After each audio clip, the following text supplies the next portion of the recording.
ರಾಜ್ಪಾಲನ್ ಸರ್ಗೆ ಹೈಕೋರ್ಟ್ ಹಿರಿಯ ವಕೀಲರು ಮಾತನಾಡಲು ಇಷ್ಟಪಟ್ಟು ಸಭೆಯನ್ನು ಉದ್ದೇಶಿಸಿ ತುಂಬಾ ರಚನೆ ಮಾಡಿದ್ದೀರಾ. ಸಿದ್ದರಾಮಯ್ಯನವರಿಗೆ ತಾವು ಮನವಿ ಬೇಡಿಕೆ ಹೇಳಲ್ಲ, ಎಚ್ಚರಿಕೆ ಹೇಳಿ ಸರ್. ಏನ್ ನಮ್ಗೆ 4,600 ರೂಪಾಯಿ, 4,700 ರೂಪಾಯಿ, 6,700 ನಮ್ಗೆ ಸಂಬಳ ಇಲ್ಲ, ಮನೆ ಇಲ್ಲ, ಮಠ ಇಲ್ಲ, ವಿದ್ಯಾಭ್ಯಾಸ ಇಲ್ಲ. ಈ ಕಾಂಗ್ರೆಸ್ ಗೌರ್ಮೆಂಟ್, ನಾಲಾಯಕ್ ಗೌರ್ಮೆಂಟ್, ಸಂತೋಷ್ ಲಾಡು ಎಲ್ಲ ನಾಲಾಯಕ್ ಮಂತ್ರಿ ಅವರ ಕಾರ್ಮಿಕರಿಗೆ ದ್ರೋಹ ಮಾಡ್ತಾ ಇದಾರೆ.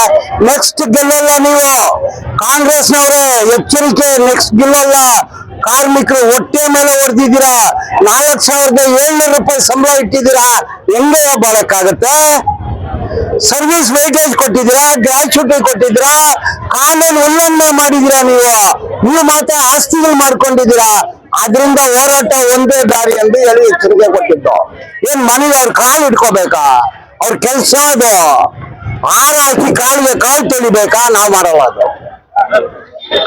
ಸರ್, ನಿಮ್ಮ ಒಂದು ಕರೆಗೆ ಎಷ್ಟು ಜನ ಹೆಣ್ಮಕ್ಳು ಬಂದಿದ್ದಾರೆ, ಹೆಣ್ಮಕ್ಳಿಗೆ ಏನ್ ಹೇಳ್ತೀರಾ ಸರ್? ಹೇಳಿದ್ನಲ್ಲ, ಚಲೋ ಸಿದ್ದರಾಮಯ್ಯ ಗರ್ರು, ಒಂದು ಕಾಲು ರೈಲು, ಒಂದು ಕಾಲು ಜೈಲು. ಸಂಬಳ ಕೊಟ್ಟರೆ ರೈಲು, ಕೊಟ್ಟಿಲ್ಲ ಅಂದ್ರೆ ಜೈಲು ಅಂತ ಹೇಳಿದಿನಲ್ಲ. ಸರ್, ನೀವು ಹಿರಿಯರು ಒಂದು ಮಾತು ಹೇಳ್ತೀನಿ, ಫೋಟೋ ಮಾಡ್ಕೋಬೇಡಿ. ಬಾಲನ್ ಸರ್ ಸ್ವಲ್ಪ ಫೋಟೋದಲ್ಲಿ ಇರ್ತೀರಾ, ಫೋಟೋ ಮಾಡ್ಕೋಬೇಡಿ. ಮುಖ್ಯಮಂತ್ರಿಗಳು ಸಿದ್ದರಾಮಯ್ಯನವರು, ಉಪಮುಖ್ಯಮಂತ್ರಿಗಳು ಡಿ ಕೆ ಶಿವಕುಮಾರ್ ಅವರು, ಸಚಿವ ಸಂಪುಟದವರು ಎಲ್ಲ ಏನ್ ಹೇಳ್ತಾರೆ, ಒಂದು 5 ಗ್ಯಾರಂಟಿ ತಗೊಂಡು ವಾರ್ಷಿಕವಾಗಿ 80,000 to 90,000 ಕೋಟಿ ಮೀಸಲಿಟ್ಟು ಬಡತನ ನಿರ್ಮೂಲನೆ ಮಾಡಿದ್ವಿ ಅಂತ ಘಂಟಾಘೋಷವಾಗಿ ಹೇಳ್ತಾರೆ ಸರ್. ಅವ್ರ ಕಿತಾಪತಿ ಅದು. ಅವ್ರನ್ನ ಕೇಳಿ, 4,600 ಏನಾಗ್ತಾ ಇದೆ ಕೇಳಿ, ಏನ್ ತಿಂತಾರೆ ಕೇಳಿ. ತುಪ್ಪ ಎಷ್ಟು ಕೆಜಿ, ಬೆಣ್ಣೆ ಎಷ್ಟು ಕೆಜಿ, ಅನ್ನ ಎಷ್ಟು ಕೆಜಿ, ಮಟನ್ ಎಷ್ಟು ಕೆಜಿ, ಫಿಶ್ ಎಷ್ಟು ಕೆಜಿ, ಏನ್ ಮನೆ? ನಾಚಿಕೆ ಇಲ್ಲ? ಜನರ ದುಡ್ಡು ನಿಮ್ಮ ಅಪ್ಪನ ಗಂಟ ಸಂಬಳ ಕೊಡದೆ ಏನೋ ಬಿಸಾಕ್ಬಿಟ್ಟು ಏನೋ ನಾವು ನಾಯಿಗಳ ಮೂಳೆ ಹಂಗ್ ಬಿಸ್ಕಟ್ ಅಂದು ಹೋಗಕ್ಕೆ ಏನ್ ಮಾತಾಡ್ತೀರಾ?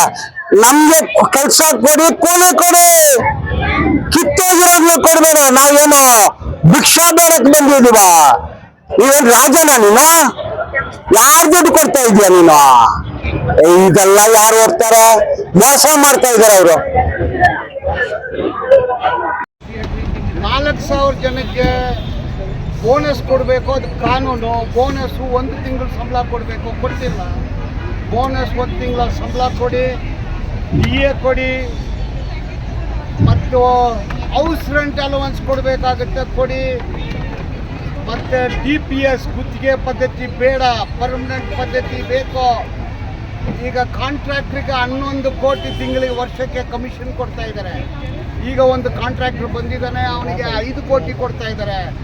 ಈ ಗುತ್ತಿಗೆ ಪದ್ಧತಿ ಬೇಡ, DPS ಮಾಡಿ, ಸಮಾನ ಕೆಲಸಕ್ಕೆ ಸಮಾನ ವೇತನ ಕೊಡಿ.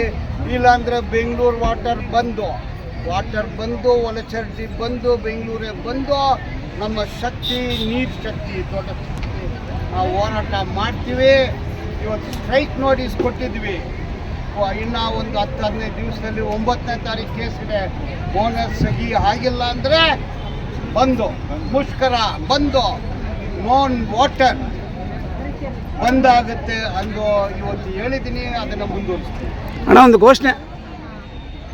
PWSSB ಕಾರ್ಮಿಕರ ಹೋರಾಟಕ್ಕೆ IFTU ಜಿಂದಾಬಾದ್. ಕಾರ್ಮಿಕರ ಹೋರಾಟ ಚಿರಾಯವಾಗಲಿ, ಕಾರ್ಮಿಕರ ಐಕ್ಯತೆ ಚಿರಾಯವಾಗಲಿ. ಇನ್ಕಲಾಬ್ ಜಿಂದಾಬಾದ್. ಎಲ್ಲಿಯವರೆಗೆ ಹೋರಾಟ, ಎಲ್ಲಿಯವರೆಗೆ ಹೋರಾಟ, ಎಲ್ಲಿಯವರೆಗೆ ಹೋರಾಟ. ಮಾಡಿಲ್ಲ ಹೇಳು ಹೋಗಮ್ಮ.